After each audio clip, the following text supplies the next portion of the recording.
নমস্কার বন্ধুরা, এভরিডেজ কুকিংয়ে আপনাদের সবাইকে স্বাগত জানিয়ে আজকের ভিডিওটি শুরু করছি। আজকে বানাবো ঝিঙে পোস্ত।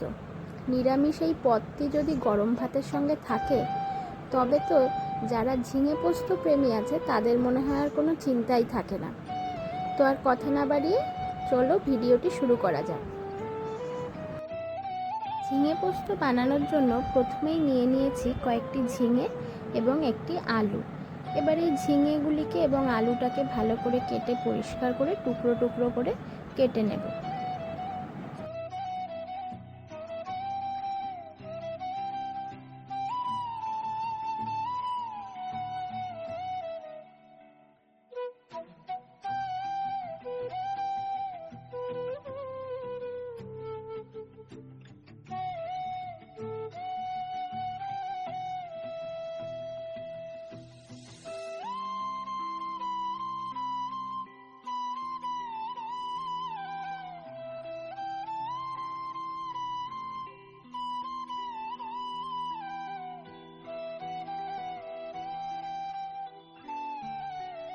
ঝিঙে আলু কাটা হয়ে গেছে। ঝিঙে আলু কাটা হয়ে গেলে সাইডে সরিয়ে রেখে মশলাটি তৈরি করে নেব। তার জন্য নিয়ে নিয়েছি 1 চামচ পোস্ত, 2টো কাঁচা লঙ্কা।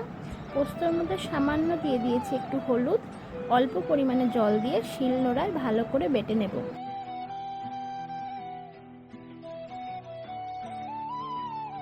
মশলাটা প্রায় বাটা হয়ে গেছে, এবার একটি বাটির মধ্যে তুলে নেব।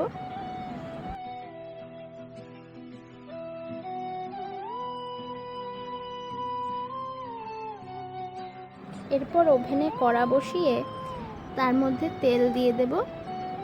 তেল গরম হলে প্রথমে ঝিঙেগুলোকে হালকা নাড়াচাড়া করে ভেজে তুলে নেব।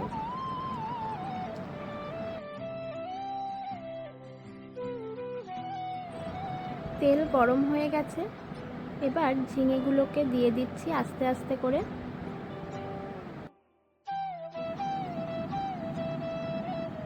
সব ঝিঙেগুলি কড়াইতে দিয়ে দেওয়ার পর অল্প পরিমাণে নুন ও হলুদ গুঁড়ো ছিটিয়ে নাড়াচাড়া করে এপিট ওপিট করে ভেজে নেব। অবশ্যই গ্যাসের ফ্লেমটা হাই থাকবে।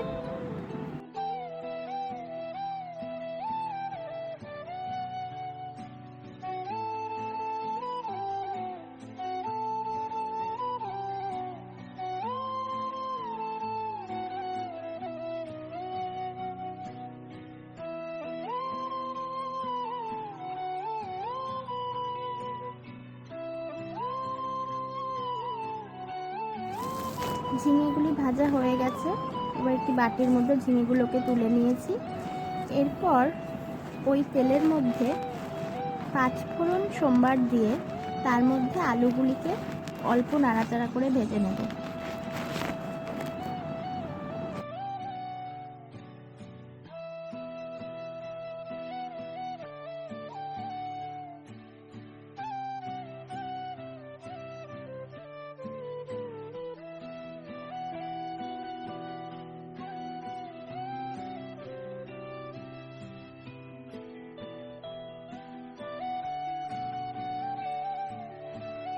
আলুগুলো বেশ ভালোভাবেই ভাজা হয়ে গিয়েছে।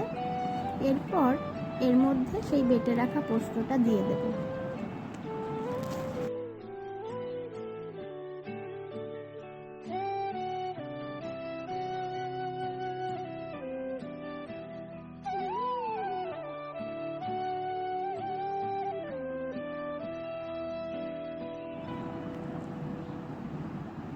পোস্ত বাটা দেওয়ার পর তাতে দেব সামান্য পরিমাণে নুন এবং হলুদ গুঁড়ো দিয়ে খানিকক্ষণ নাড়াচাড়া করতে থাকবো।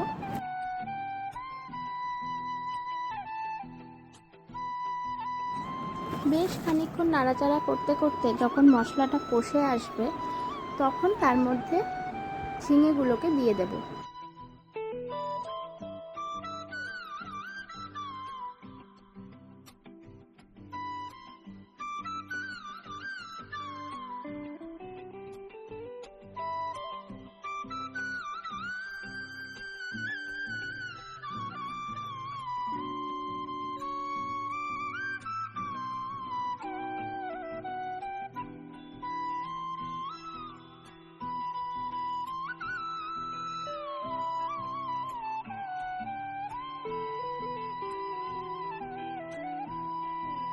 ঝিঙেটা দিয়ে বেশ খানিকক্ষণ নাড়তে হবে।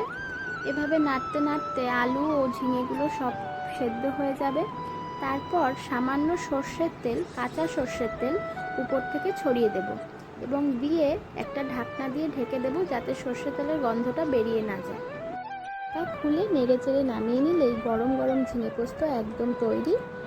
ভিডিওটি কেমন লাগলো অবশ্যই আমাকে কমেন্ট করে জানিও। আজ তবে আসি, দেখা হচ্ছে আবার অন্য কোনো ভিডিও নিয়ে।